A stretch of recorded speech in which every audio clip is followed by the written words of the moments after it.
full-time school, just not like but a lot of partying up there. So, but you know, that's not here. we did our share. But I finished early. 2 years, 9 months, I was done with my degree. So, but it was a great school. They have a dirt track, and they run all kinds of dirt bike racing and sprint car racing and things. Actually, the park over there, Greek Butte Park, it's the longest park, 20 miles of dirt. You can ride on dirt, whatever. So it was a great place to be. I always want to retire in paradise, and it burned down. Oh, yeah. That's really sad. I actually lived in Placerville. I had a house in Placerville. Oh, okay. So you're still in the area up there. It's a beautiful area. I'm in Florida now. Yeah. Yeah, but Placerville was not that far to go.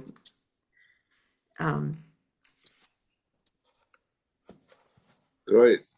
Hey, Steve. Good to see everybody today. See everyone, yes.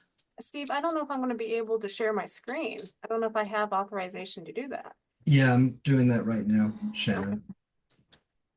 You can test it if you want. You should have permission now. I can probably go ahead and put it up. Let me minimize this. Pull this over. I have like 2 screens up here, so I'm just trying to make this work.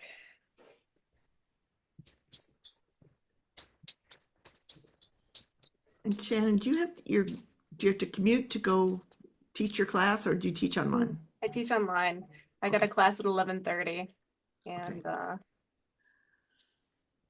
but no, it's online. In the future, I'm looking forward to teaching in person. I just live in very rural, remote America at the moment. Closest city's over an hour away drive. So you're not done with your classes yet? Oh no, I'm teaching, Chehab. I'm a professor now. Yes. Yeah. Love it. Yeah, no, I'm teaching now. I'm adjunct psychology professor at a community college. Fabulous. Yeah, no, I'm never going to be done with school, Shab. You're going to be in school teaching, or I'm going to go learn all your life. Basically, lifelong learning mentality. All right, I'm trying to see if I can share. I don't see that, honestly. I see AI companion. I see apps. I see whiteboard, captions, record. But I don't see the share on screen tab on my end. That's weird.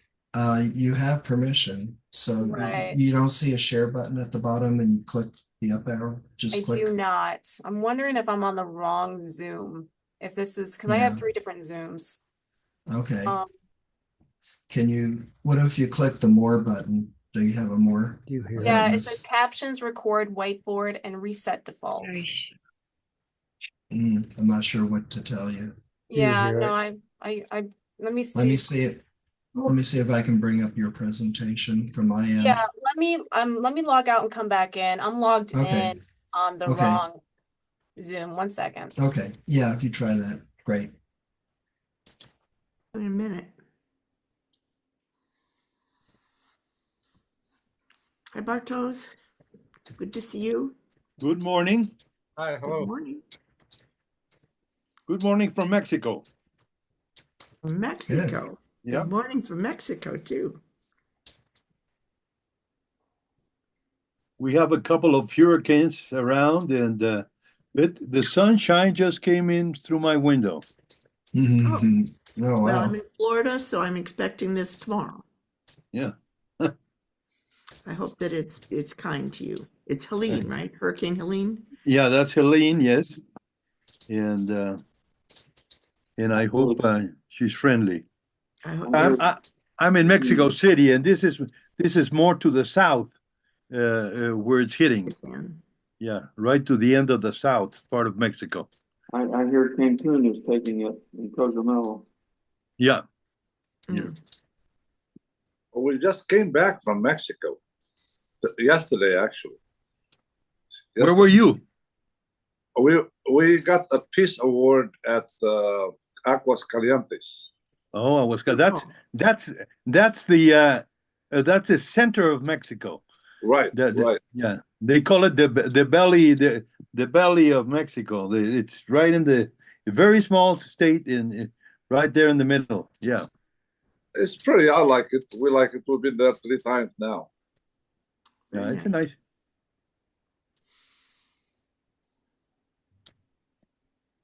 We're good. Steve, it Okay, was my great. Zoom account. So I have 3 different Zooms. Okay, great. 2 work professional, and this is my personal Zoom. I don't have authorization to share screens, which is odd with a work. Yeah, Yeah. yeah, especially when you're teaching. Well, Rosemary, I'll turn it over to you, and we can get started since we have a full agenda today. We do. My question, are we going to start with the map? Oh yeah, I can do. Stop sharing. Yeah, did you stop? Yeah, just I for did. a second. I did. There we go. There we go. Okay, welcome to this is actually the 3rd day now of Partnering for Peace Week, and we're going from yesterday we're in Sudan, and today we're going to Ukraine. So I'm glad to see all of you on the screen, and we've got some wonderful speakers today. The first thing I wanted to talk about was where is Peace Corps and where is Rotary in this section of Ukraine. And you can see where Ukraine is there. And the little purple country below that is Moldova. We'll be hearing from some speakers from Moldova today. But the other countries right now where Peace Corps is located in, I guess you'd call it Eastern Europe, there's really only 6. And then over where you see east of Turkey, there's Armenia and Georgia. But that's the countries that are adjacent or close to Ukraine. It would be Albania, Kosovo, Moldova, which we'll hear from, Montenegro, North Macedonia. And then virtually, actually, we have some Peace Corps assignments in Ukraine. So with that little introduction, I'm going to introduce Shannon Carter, who is a Peace Fellow. And she was RPCV in Ukraine, and then became a Peace Fellow in the UK. And I'll turn it over to Shannon to tell you the rest of her very illustrious history up till today, where she's going to be speaking as a professor in just a few minutes. So we're going to turn it over to Shannon. Дякую, Rosemary. Привіт, друзі. Hello, friends. It is an honor to be here and be able to share some of the experiences I had in Ukraine with all of you as we share this mission of these collaboration projects on the ground. So I'm going to be able to share with you that during these times of conflict, my counterparts in Ukraine, my partnerships in Ukraine with District 2232, as well as in the RPCV Alliance for Ukraine and us collaborating together, we were able to successfully draft, write, and submit a global grant and implement it. So I'm going to talk about the global grant. I'm also going to talk about how we were able to build those relationships in country where there wasn't a pre-existing Peace Corps Rotary relationship, and how that came about a little bit, and then talk about some of the sustainability of this, the project when I was also working in Ukraine, and the sustainability of our collaborations. So I'm going to go ahead and do I have a PowerPoint. I got to get through that. And then I have a video at the very end that was created by my students in Ukraine that provides their feedback of the global grant that we were able to initiate through our collaboration of District 2232, as well as Chehab's club, as well as Steve's club as well. So I'm going to go ahead and share a portion of my screen. And then, okay, and I'm going to adjust this accordingly. So when Ukraine got invaded with the full-scale invasion, there was a lot of feeling of helplessness. There's a lot of immediate support, which was very awesome, great, and appreciative. However, as a returned Peace Corps volunteer, we knew that there's going to potentially be a long-term detrimental effect on people with their mental health, and that's a background that I have. I'm a certified clinical social worker working as a psychotherapist in rural mental health. It's a bit of a passion of mine working in mental health. In fact, I'm also a adjunct professor for community college in the area remotely at the moment in psychology as well. So it's something that I nourished or I cared for while I was in Ukraine as well as after my service in Ukraine. So I got together with my Peace Corps volunteers and other members who are very passionate about Ukraine as well. What can we do in the midterm and long term?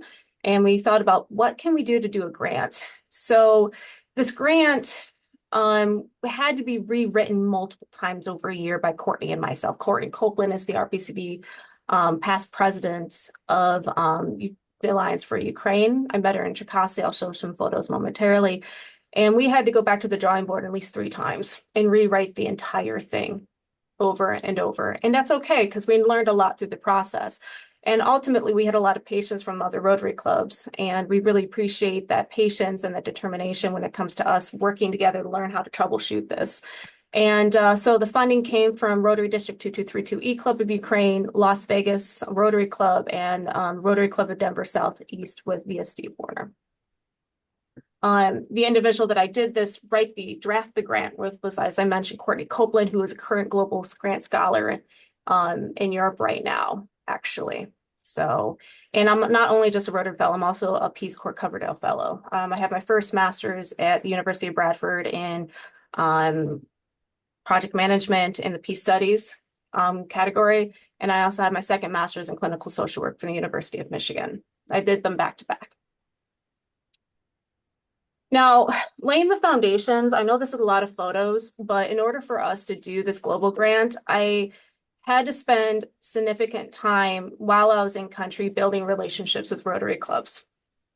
Reflecting back on that, when I was working on a particular project called RILA, I realized that how much I traveled the country, how many people I met. I met hundreds of Rotarians in country, and I may have minimized that in the past and, deferred that, but I realized when I was looking at these photos, when I was putting this together, I wrote 3 Peace Corps grants at site. I was at site a lot as well, but when I was not in site, I was in Rotary Club meetings in Kyiv, Lviv.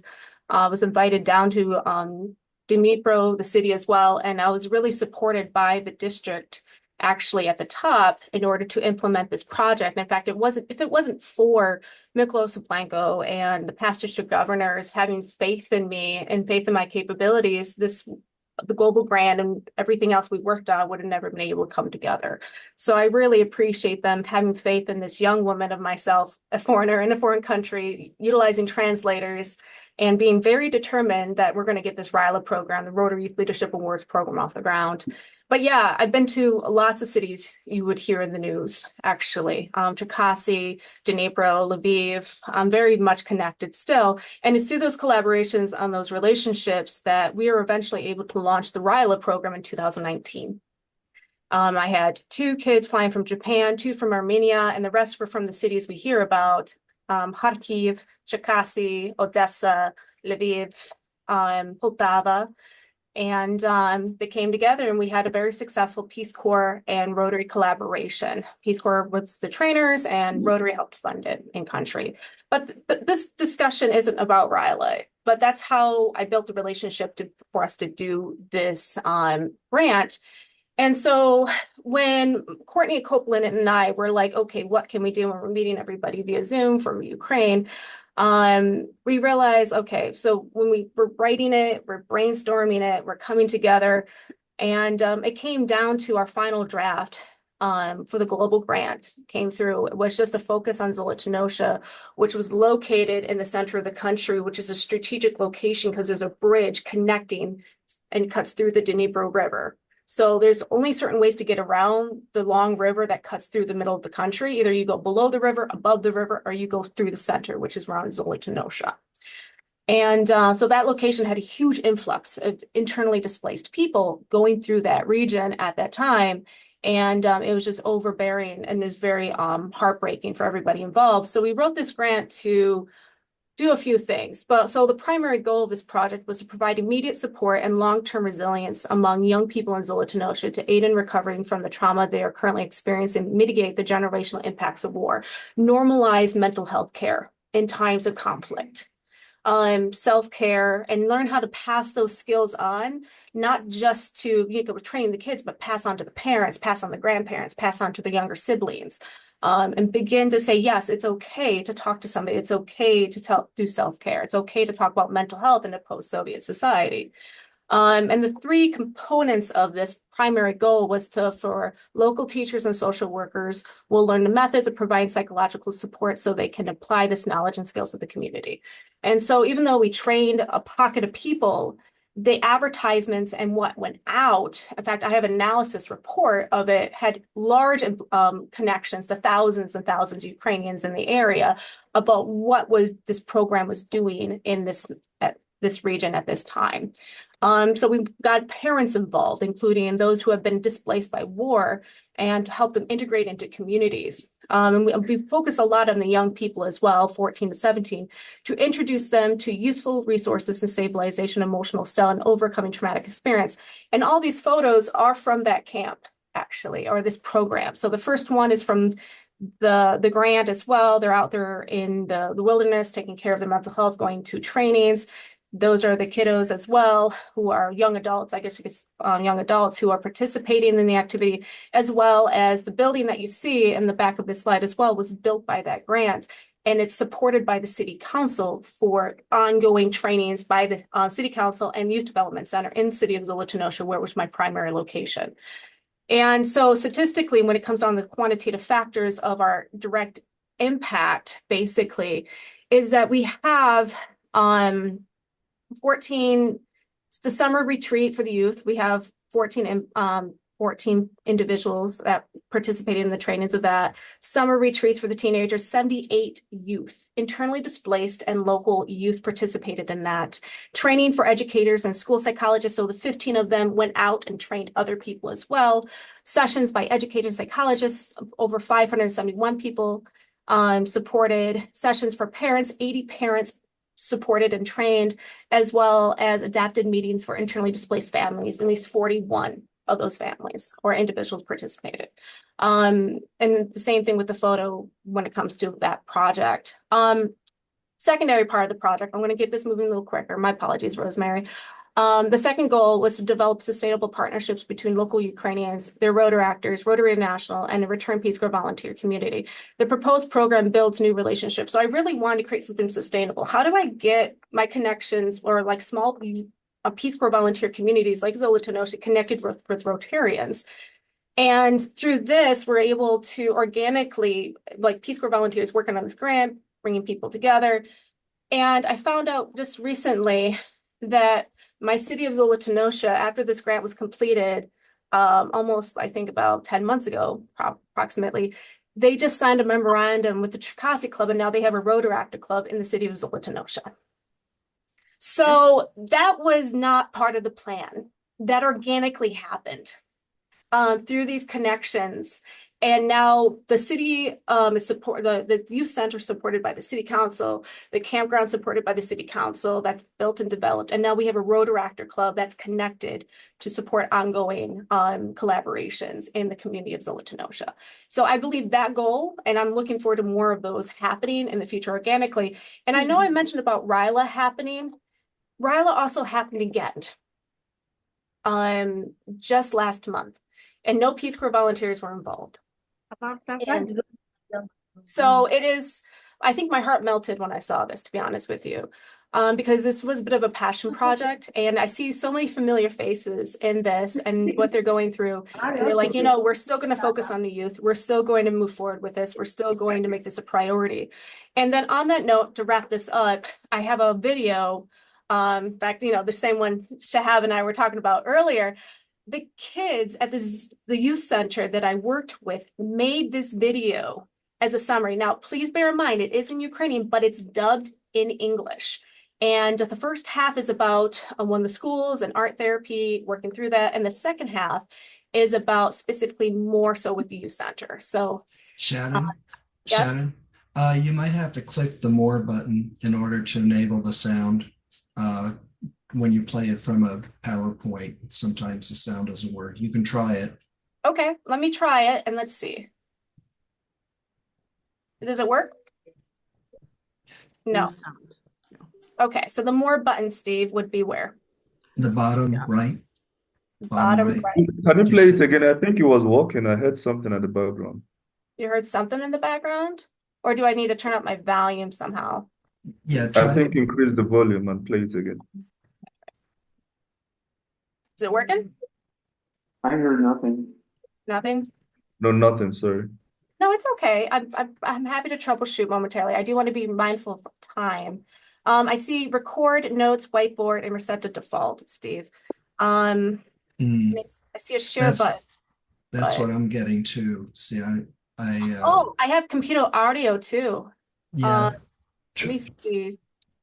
it should say play audio with computer or something like that. I see the sorry. audio button. My Yeah, apologies, everybody. So yeah, but you said it has captions, correct? I sent the link to Yeah, and Steve, could you share it? an email if you want to play it from there. yeah, Rosemary? Steve, if it works for you, I can send you the link and we can just move forward. I think Yeah. Shab said it earlier. Yeah, I sent it. So if you want to play it, Okay, let me find it. Keep talking, Shannon. I'll be ready in a minute.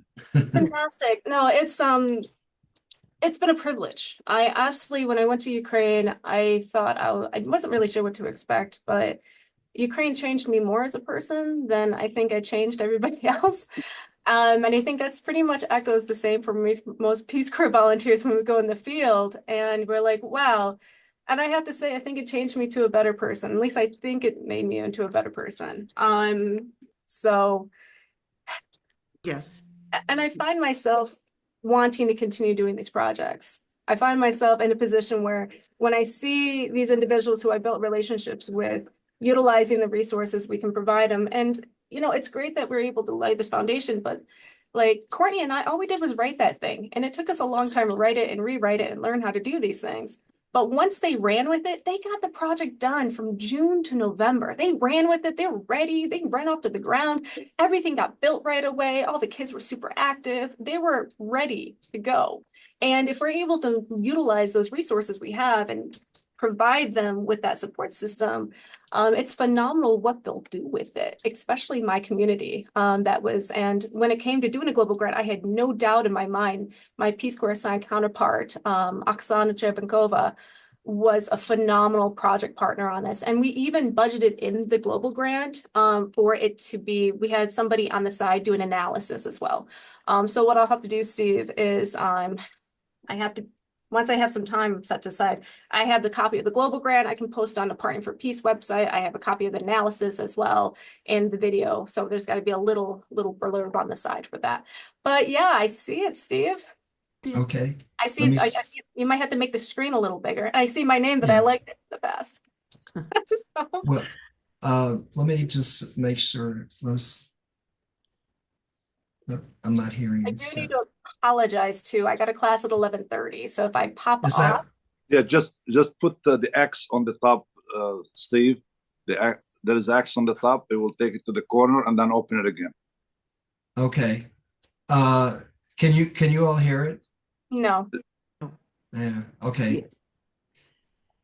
Well, we're taking a minute. I noticed that some of you have already begun putting in your information in the chat, where you're from and what your relationship is to Partnering for Peace. So please continue to do that so that we have that. This is being recorded, and so the chat will also be recorded so we can know how to get a hold of all of you if you'd like to share your information. Rosemary, I'm airing it also live on Facebook right now as we speak. Okay. And we'll be also on Facebook and My Facebook page. Yeah. Yeah. I apologize that. You're doing great, Steve. You're Yeah. doing better than me. You're doing absolutely wonderful. I mean, we're pretty much all friends. I mean, I know this is a formal event, but I see so many familiar faces as well. You know what, Shannon? Yes, Go ahead Steve? and play it. I'm gonna go on the meeting and I'm gonna put the voice on the meeting with I know. I your- don't know if there's going to be lag or kind of like Right. cross sectionality. So what I can do too is actually put the link in the chat as well. And then we can also send it out in an email later as well for the video.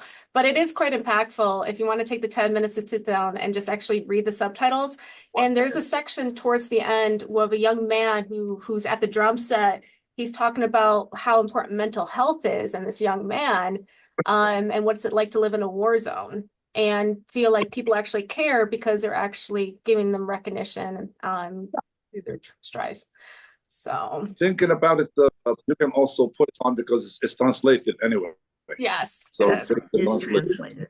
But as you said, it's 10 minutes, and so I think that I'm going to move that we go ahead. And thank you very much, Shannon. I know you have a class to teach, and absolutely my heart was melting just listening to what you did. And obviously it's a project that is sustainable because, as you said, there's a Rotary Club now, for one thing. That's very, very good evidence of your impression that you made on the and the change that you made in their lives. I can't imagine overcoming that traumatic experience of living in a war zone. But thank you very much, Shannon. You're an inspiration to all of us. Thank you, Steve, for making part. Well, thank you for everybody being involved in Partnering for Peace, because when I started the project, I had no idea there's a memorandum signed. So it just fell into place. It just felt like very organic and natural. Right? But thank you, everybody. We'll definitely send out the video at some point. And thank you for your patience and flexibility given the circumstances. And thank you so much, Rosemary. But anyway, I'm going to say do pobачення. Hey, Goodbye. Yes, Shannon, before you leave, I think Doug had a question. Douglas. Yes. Douglas, did you have a question? No, I just put a clapping sign up there. Oh, okay. Oh, yeah, raise your hands or something like that. It automatically changes sometimes depending on the Yes, I century. know it. It's not doing it now, but sometimes it does that. But nonetheless, lovely seeing all familiar faces. I look forward to seeing you guys again in the near future. And dziękuję wam, do pobачення. Oh, All right. you. Bye, guys. Bye. Bye. Bye. Steve, should we run the John Hewko video now? Yeah, and I'm getting a little nervous about the Okay. sound because I tested it earlier, but Well, let's Why try don't you it. work on that, and I'm going to bring Chehab up. How's that? Just Shab, who is here, is originally from Lebanon and is now with the Rotary Club of Las Vegas.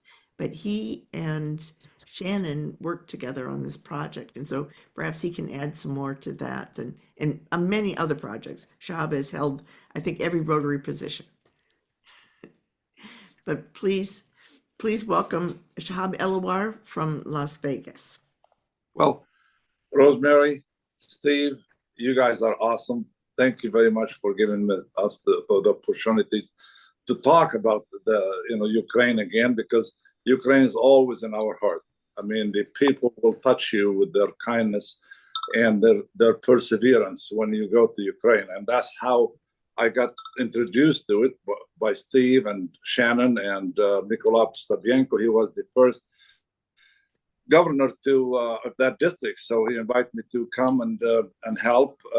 And I didn't know what to expect because I haven't been in Ukraine, but I thought it's a war country and at the time and stuff. And so I said, so what?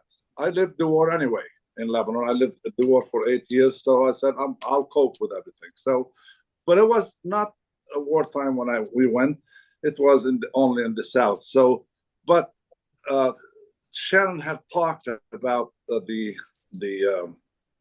Peace Corps and RILA. But it was because I have experience of over 18 years in RILA in 5th District 5330. So I said, I can help if you allow me. So we went. So, and it was great because at the same time we did RILA. It was a great experience with the Peace Corps, because the Peace Corps, they are amazing. They will be sitting outside 10 minutes before the meeting and putting their PowerPoint on. And I said, it takes me days to put the PowerPoint on. So it was mind-boggling, and it opened my mind how much the Peace Corps are doing in this country. And that's how our relationship started with Peace Corps from RILA, but it developed afterwards because of the war.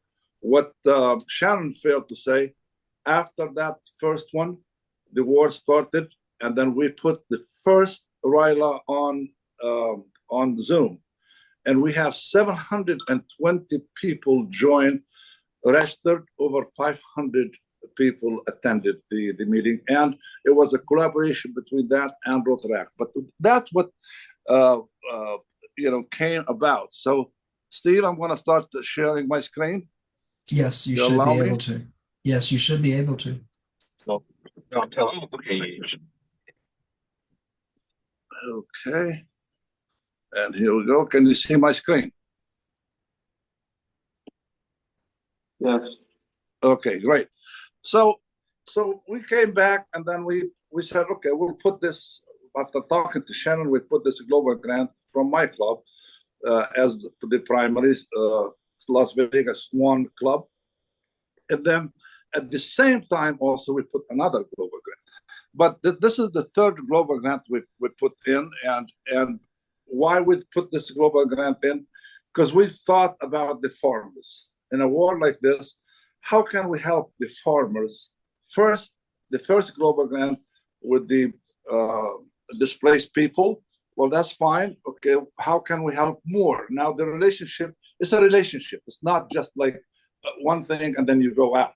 You know, if when you start friendship with Ukraine, they become like a family, and the Peace Corps, they experience that. I did not experience that until I went over there. So we connected with some people, because after we see what's going on with the struggle of the Ukrainians, with the war, and with everything, and with the economy. So we thought, okay, after the displaced people, so let's help the people who are left in Ukraine, because especially the women, because men are gone to the war. So somewhere here, but so not actually, in 2022, in November, my wife and I were the first people ever to travel to Ukraine. Everybody is afraid to travel to Ukraine. You know, it's in the middle of the war. I mean, we were in the south of Lviv, and you can hear actually some of the battlefield. And my wife starts saying, "What is that?" You know. So, but nevertheless, we had a great time. We spoke at their function, and these are the two first global grants. One of them, and you can see in the bottom of the first 341, you can see the partners, Chehab, Mykolaiv, and Shannon. And that's how we put it together. But before the first day the war started, in the first hour the war started, I was attending a meeting with Ukraine, the inter-country committee. While the meeting is going, I started a GoFundMe fundraiser, and I'll be darned if I did not raise $28,000 from that GoFundMe. And then we start with partnership with Rotary Act over there. We went over there, and then we send them money through Mykolaiv and the district, and then they have projects. This project over here, we visited when we went to Ukraine with the Rotary Act. These are all Rotary Act. These are who helped us all along in the RILA meetings, and also in person when we were over there. And this is, we provided people with cookers, because they didn't have gas or anything. With cookers, they have solar, so we provided that. And then we turned around and we said, okay, how more can we help Ukraine? So now we have done removing, removing mines from the field. That's another global grant. So we finished that one. We started that one when we finished it. So now we said, how more can we help? So we said, let's establish a center in the south, in Mykolaiv. And in order to promote all of that, my wife and I, we went to the International Assembly in Florida. So we met a lot of people, and over there, and Mykolaiv was also one of the presenters over there. So we put this global grant, and I'll be darned if Taiwan did not pick up on that global grant, and we had connections, and they gave us over $145,000. As you can see, in the slide over here. So those are the participants in that global grant. And we started that global grant. But when we first did the first one, we could not remove the mines physically from the ground. And Rotary International actually said, no, you cannot do this global grant. We cannot do it physically. So we started connecting. I think Michel from China Club, he connected with us, and then he introduced me to Heidi Kahn. And then we traveled with Heidi Kahn to Napa Valley, and I presented the project over there and stuff. And then we said, okay, let's partner with you and the government to remove the mines physically from the ground. And that's how it started with this global grant, to remove more mines in the South and establish peace through agriculture. So, and then we thought about the center, and we started also building the center. And we said, we'll put them, some wines together. So as you can see on the bottles it's the story of our partnership and the two clubs, the Las Vegas one and also E-Club of Ukraine. We promoted that project somehow. We were at EarthX promoting this project and how much money we can get more and stuff. So, and now we connected with the president, and he was on the speaker. Now we said, okay, we established the center. We're going to build the center. We're going to put solar on it, generators and refrigeration. How can we train the people about wine? So we start meeting over here. So we met with the director in the United States, and also the president and his wife was here for the Rose Parade float. So every year is there. So Mikola was supposed to come with his wife over here. His wife is in the picture where my wife is also with the president down below. And Mikola could not leave because men could not leave Ukraine. So she was here, Olha was here, and then we introduced her at the place. So, and this is the global grant that we established, and that's the area in the south where the wine making places in the south of Ukraine. So we said, what's the concept of this global grant?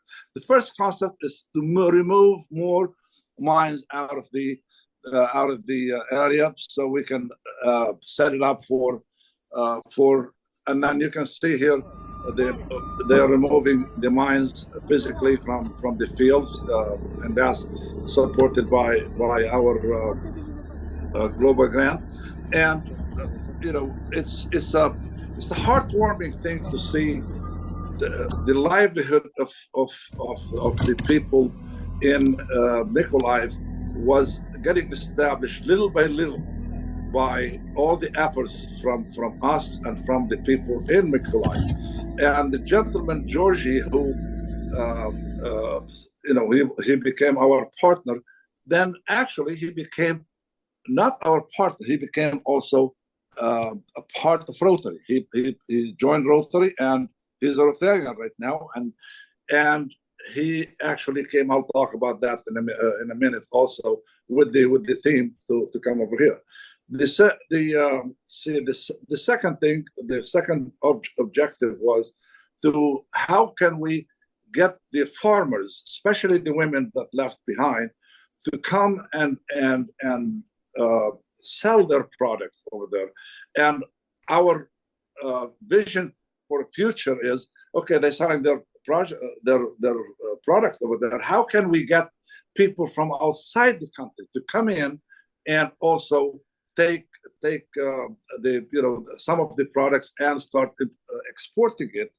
And in order to do that, we don't want them to their cheese products and other milk products and stuff not to be spoiled. So we put the refrigeration, and also now we're having wine making equipment also added there, so they can teach the people who have vines over there, so to bring their grapes and practice making their wines. And this is the center where we started it, and you can see the land around it, and you can see that we are putting solar on that in that center, and around, and that's where the market is going to be.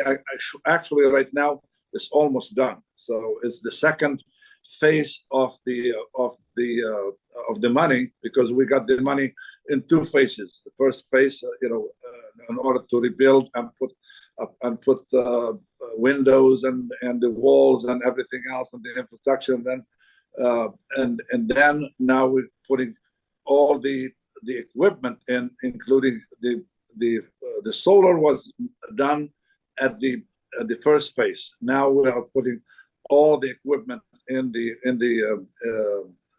inside the place, and we still open for people who wants to join in. What we're going to do, everybody wants to join in. You can donate money afterwards, and we will put your name and a plaque on the wall inside the structure when people come in, and with the name of the project. So we're still open for other people to come in. As I said, now the solar system completely done, and now the concept number 3 is the School of Wine. And that's how we started saying, okay, how can we train the people how to make wine, in an efficient way? So we went ahead, and I hope I'm still on Zoom, because I don't hear anything. I'm going to give you good. time warning. So we've opened it up for people to donate money for us, so we can bring 6 Ukrainians from the south. And we were able to do that by gentleman from China donated $9,000, and actually he was one of our speakers at the Singapore convention. So we brought the 6 people, and they were here for almost a month, learning about all how to make the winemaking and everything. And this concept number 5 was the fresh market that we. And concept is vocational exchange, and that vocational exchange came in and left already. So with all of that, I think the relationship between us and Ukraine that started with doing just to touch the young people and make them better people, it made us a lot better people, and our relationship with Ukraine is so strong right now. We have another 4th global grant, and all these global grants are out of my club and our district. The 4th global grant will be microfinancing, and we already put it on. We have a number for it. I will let people know at the end, in a few minutes about it. But what we're thinking about, when the people come in, especially the women who are left behind, with no husbands, that's heartbreaking. Then we can sit down with them and say, how much you need to rebuild your livelihood. So we will be able to provide them with 5,000, 10,000, and then when they finish with it, they can pay it back, and then we can give it to somebody else and let them rebuild their livelihood that way. So I think all around the collaboration between Ukraine and the Peace Corps and other people from around the world, and that's what Rotary is. Come together. When it comes together, we join in hands. How do we know that Taiwan is going to come up with $146,000 just like that? I mean, just the notion that somebody is in troubles in the world and they're Rotarians, the Rotarians always run to the help, and the foundation has helped us tremendously to match most of this fund, and we're using that in Ukraine, and we are planning to go to Ukraine to open the project probably in a couple months. Hopefully everything will be together. And what came out of it also, we trained people to do global grants. Over 9 global grants were posted on matchinggrants.org.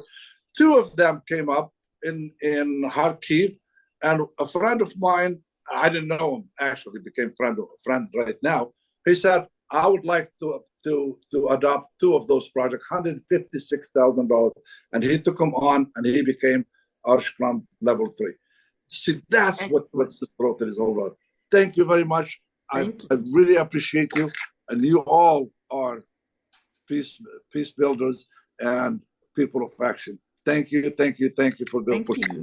Thank you, Shab. And Steve, can I speak to you just a second? Are we going to run the John Hewko video? Yeah, we can.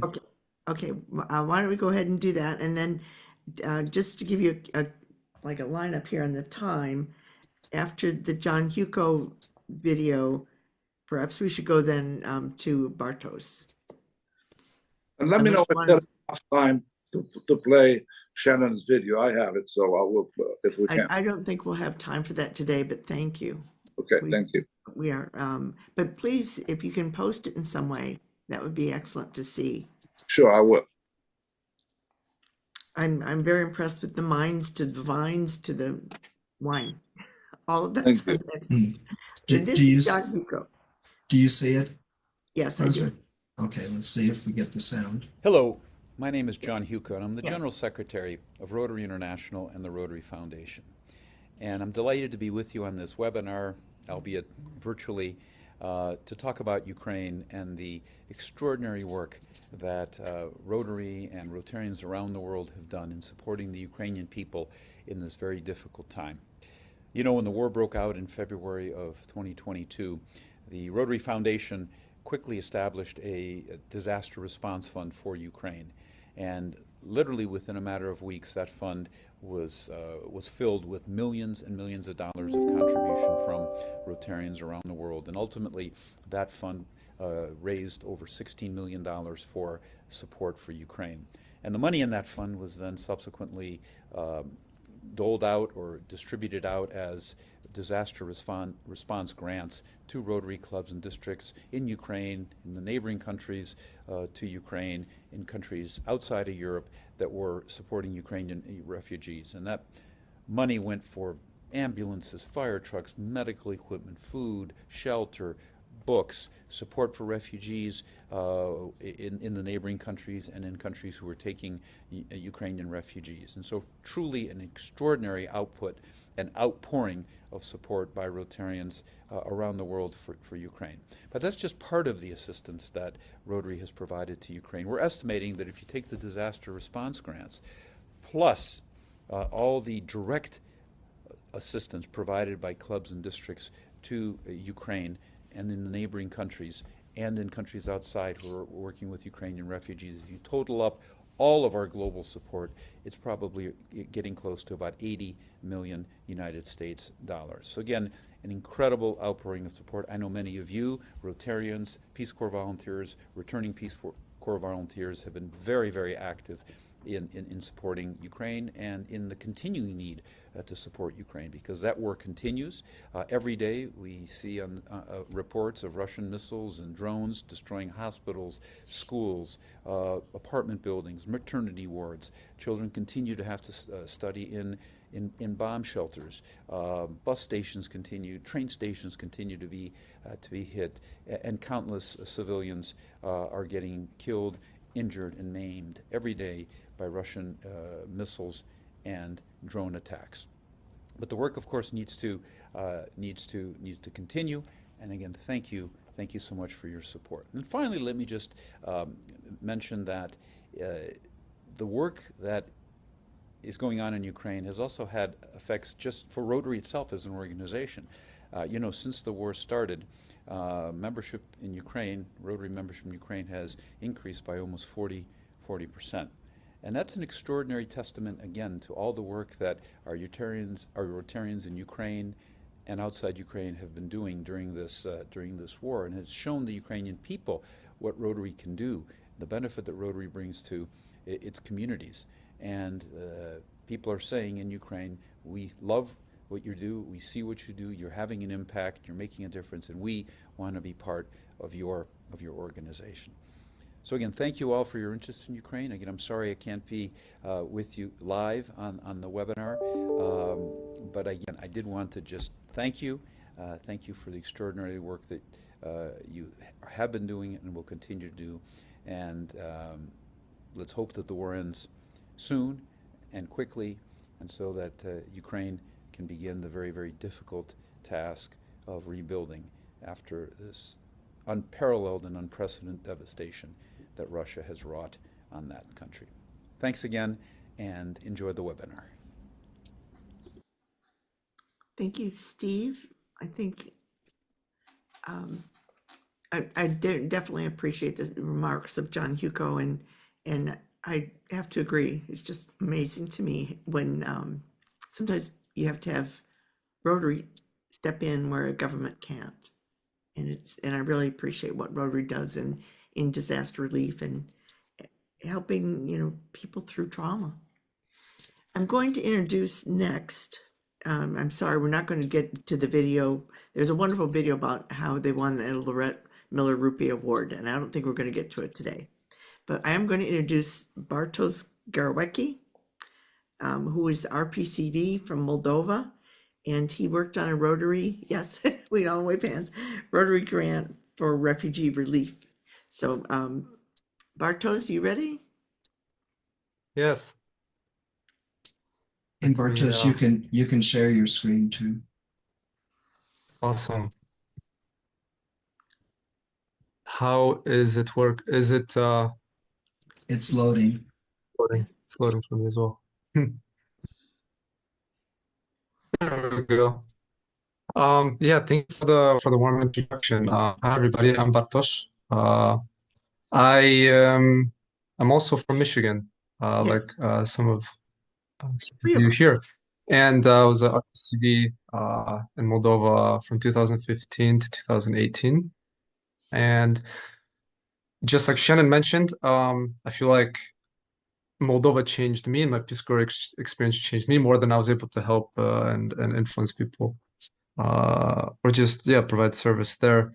And so when I returned to the US, I founded and helped start the Friends of Moldova with other returned Peace Corps volunteers. So we're a registered 501c3 in Michigan, and currently I'm in Moldova right now. So it's evening for me.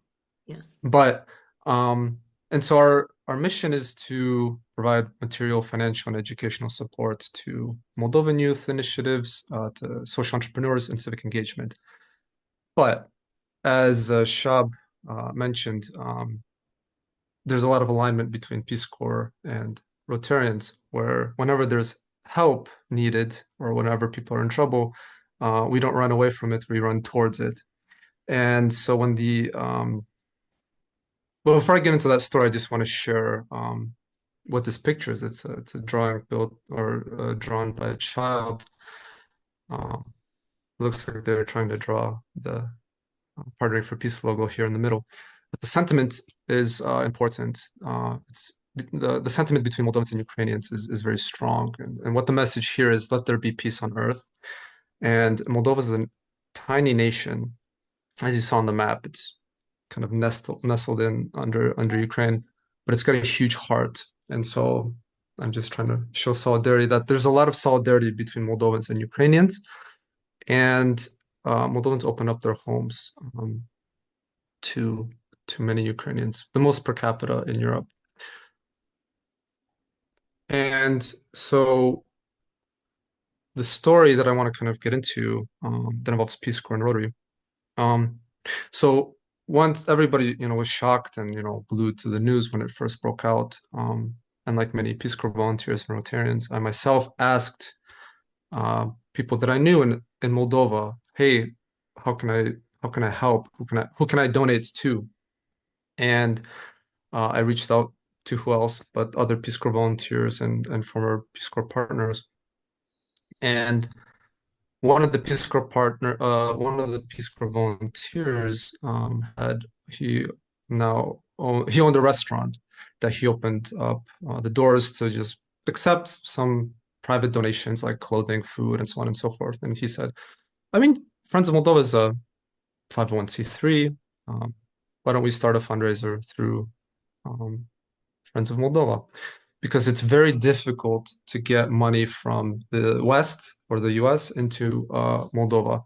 The banking system is not well developed, and there's a lot of mistrust. But we had a strong reputation being associated with Peace Corps and having a lot of good, legitimate connections. And we ended up becoming one of the few just routes for people to be able to support Ukrainians in Moldova. And the fundraiser, we thought it would, be kind of a tiny little fundraiser. It blew up completely overnight. And we, within a week, were funding a full operation, like a full, this restaurant was just full to the brim, serving within 1 month around 38,000 people.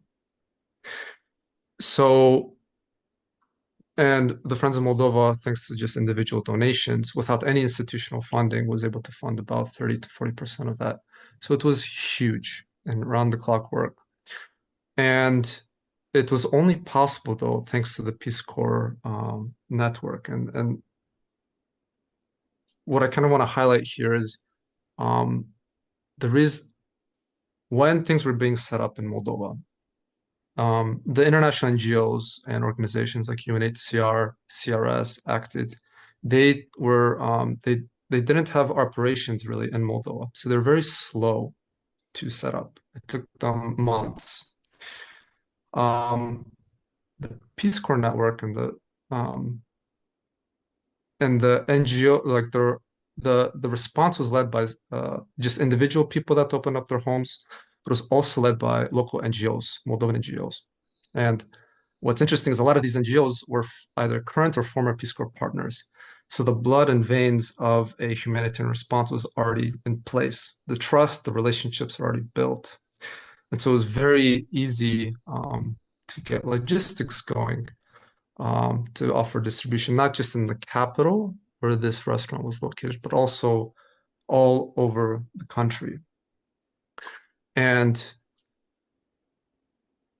in the first 3 months, there was a lot of funding, and donor fatigue unfortunately occurred and funding dropped. And that's where Partnering for Peace and Rotary comes in, and where this kind of important connection between Peace Corps and Rotary, I think, is also important. And I hope I can drive that home, because it was thanks, I was not in part of Rotary Club. So, but there are a lot of returned Peace Corps volunteers that are involved in Rotary clubs, and it was thanks to them that they were able to get this connection going. And we were connected to Kim Dixon, who was at that time the president of Partnering for Peace. And we were introduced to this disaster relief fund that was shown in the video. And that was what we applied for. And for us, it was a bit confusing to kind of navigate the grant and to figure out the logistics, but we were able to make it work, and it came at an essential time. What happened was these distribution centers, and I will go to the next page, these distribution centers, after 3 or 4 months, they were still needed. And we had gone and moved to the north, where there's the largest gap in service and support. There's a lot of support in the middle and the south of the country, but we went to the north, where there was not so much support. And we were funding the largest distribution center, fully funding the largest distribution center in the north. But funds were running really low. Like, we were down to the last kind of couple of cans and, bags of flour. And Rotary Club basically helped keep the distribution center open with 2 grants. One was with $25,000, and the second one was with $35,000. And it wasn't only important in that moment. There were a lot of not consequences, pro-sequences that happened afterwards. And I'll get into that. But the first grant of $25,000 helped around 2,400 individuals, 40% of which are children. And here's just the kind of physical kind of picture of what it looked like. And it looks huge, like there were cans piled up to the ceiling. The thing is that this would probably go within a week or two. That's how many people are coming. About 100 families were coming to the center every single day. And here's another picture of what that distribution looked like.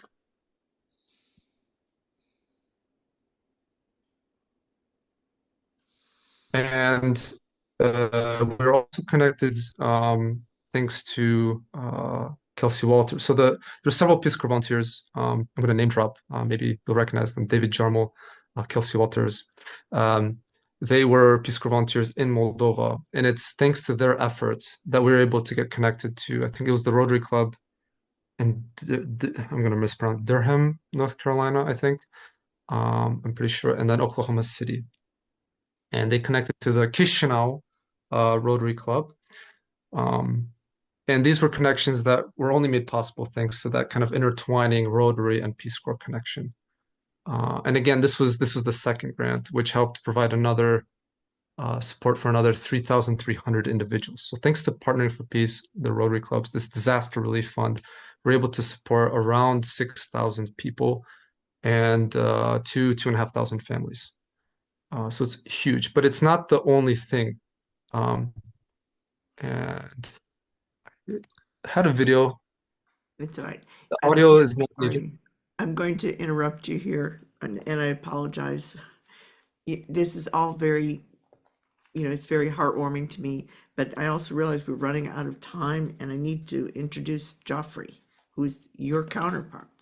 So I think if you could post that video in the chat, perhaps, and we might be able to share it later. But thank you, Bartosz. I'm really apologizing for cutting everyone off. It's just so excellent, all the speakers today. Well, thank you. It was an honor. And I'll drop my information in the chat if anybody has further questions or wants to connect. Definitely we'll have questions. And I'm going to go ahead now and introduce, if I could, Geoffrey Glenn, who's actually Bartosz's counterpart. He's with an RPCV in Ukraine, and he's now a virtual volunteer there as well, I understand. And he's also going to talk to us about the Global Grant for Disaster Relief. Geoffrey, are you ready? I am. I'm gonna, if you don't mind, share my screen, if you can see that. Yes. Let's hold on a second. Give me one second to make sure that I have the correct screen up, because apparently something is happening here. Let's just make sure that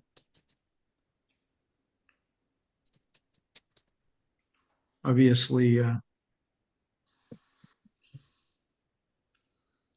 sorry.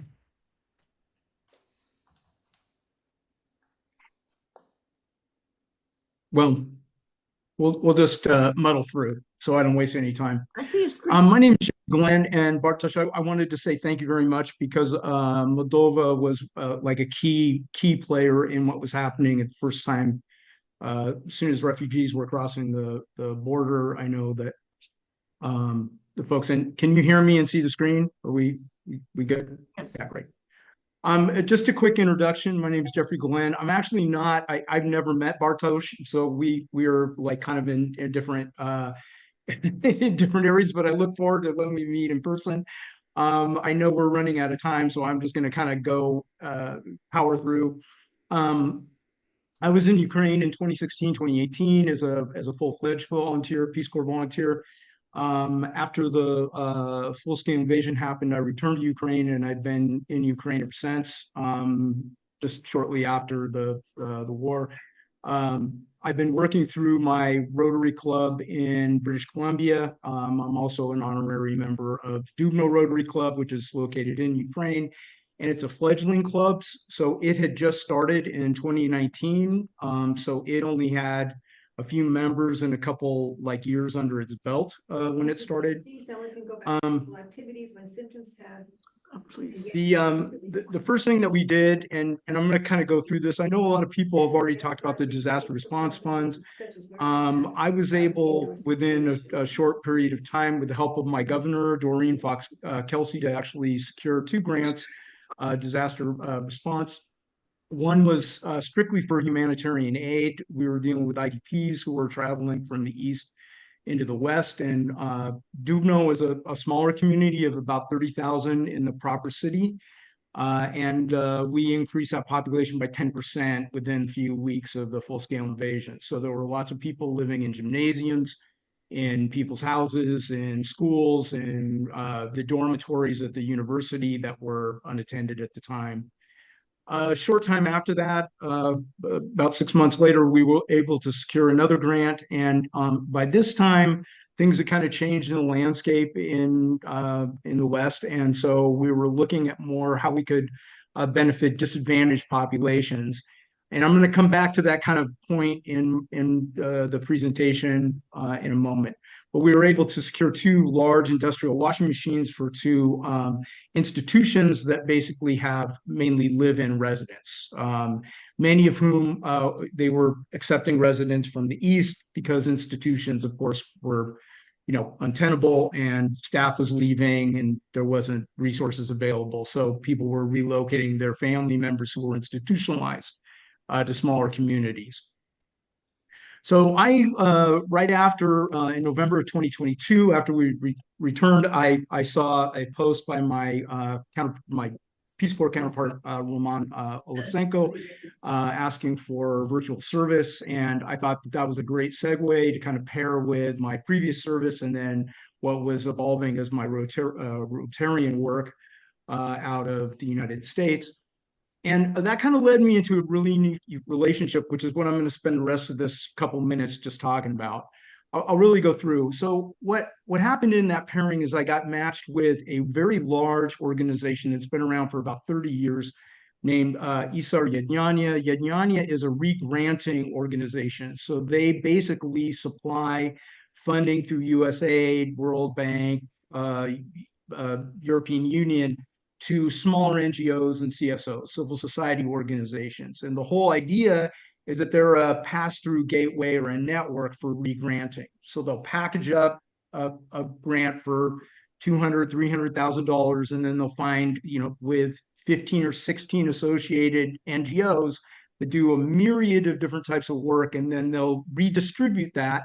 And what they do is they perform all the administrative functions so that smaller NGOs who can't afford to have administration can still operate and do their intended work, but reporting and accounting and everything else is done through the Yednyanya interface. And it's a very effective and unique and time-tested way of empowering local communities across Ukraine. And it's been around since prior to the independence, actually.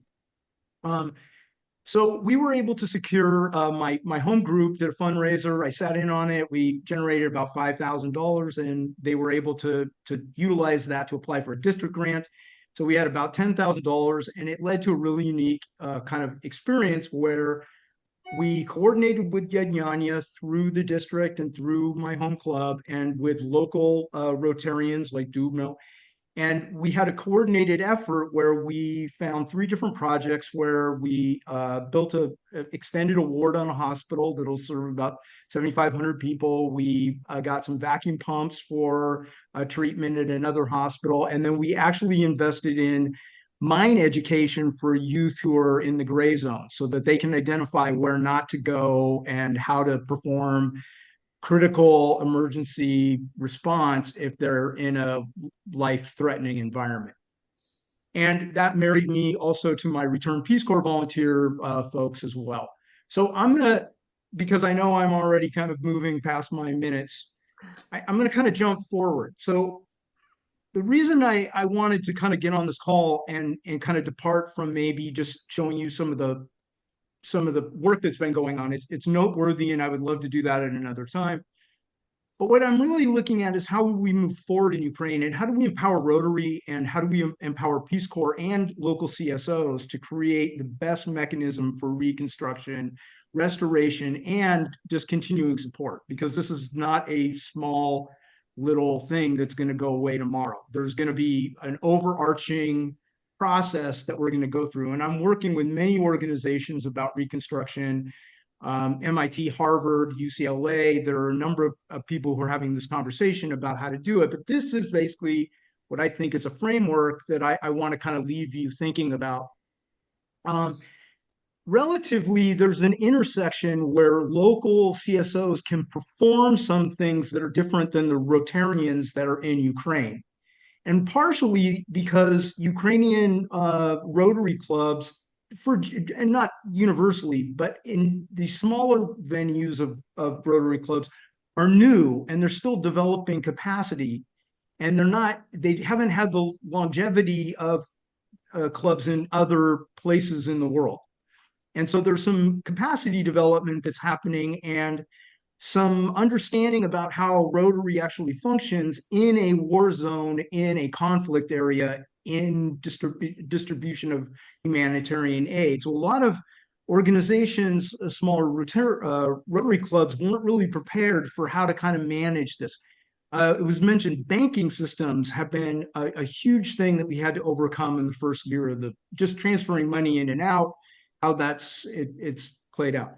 So what's happened in this kind of coalition is that CSOs like Yadnyanya, the charitable foundation of Dubno, which I am a member and advisor to, have started to develop and localize their capacity development through working with Rotarians and working through Peace Corps.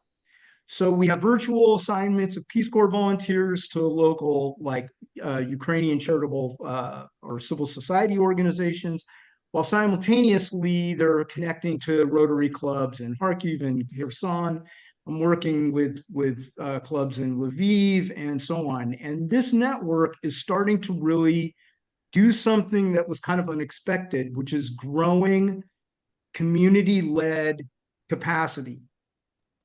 It's not just delivering the goods and the services that the grant is intended to kind of make happen. It's also producing an impact where I think, as our president said, people are joining Rotary, but more importantly, NGOs are being more empowered and they're developing the skills and the capacity to lead larger and larger projects, which will eventually translate into reconstruction and restoration of Ukraine. That's how we get from not knowing how to do it to how we do it.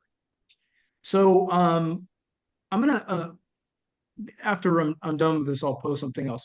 So one of the things I also wanted to point out is the Return Peace Corps volunteers started a very unique program called the Paramohav Freedom Mini Grants.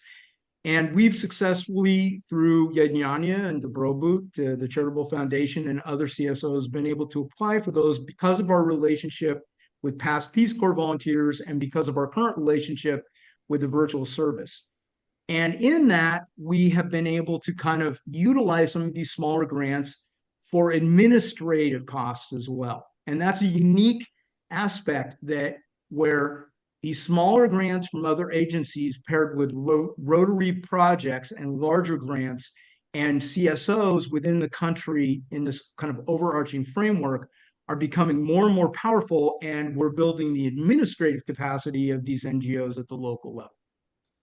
So the last thing I wanted to leave you with, there's a ton of projects that I'm working on. If anybody wants to reach out to me, and if they're interested in some guidance about civil society organizations.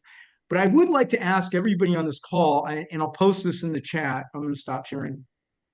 If you're so inclined, I host with Yadnyanya, the University of Boulder, Colorado, Peace Corps, Ukraine, and a number of other organizations called PONARs.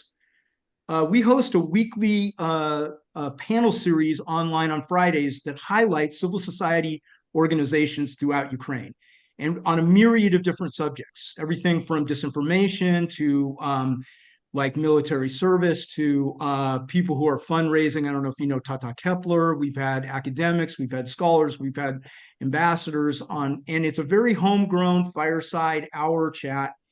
And I posted a link to that so you can look at the past videos.